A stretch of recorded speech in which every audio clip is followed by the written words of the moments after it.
আজ আমরা যে টপিকটা নিয়ে কথা বলবো সোশিওলজির, সেটা হচ্ছে মডার্নাইজেশন। কথাটি মানে হচ্ছে আধুনিকীকরণ।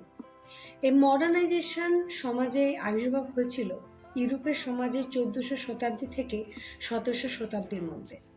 এই মডার্নাইজেশন আবির্ভাব হয়েছিল আমাদের রাজনৈতিক, সামাজিক ও অর্থনৈতিক পরিবর্তন হিসাবে। এই মডার্নাইজেশন সমাজে কী কী চেঞ্জেস এসেছিল সেগুলো আজকে বলব।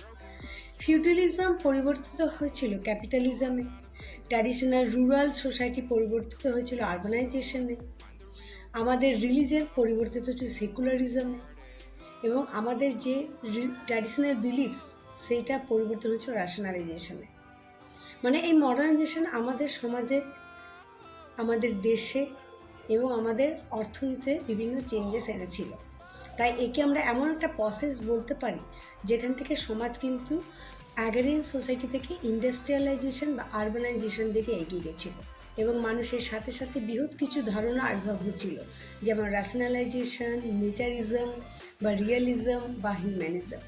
আশা করি এই থেকে আপনার কিছু একটা ধারণা তৈরি হবে মডার্নাইজেশন সম্বন্ধে।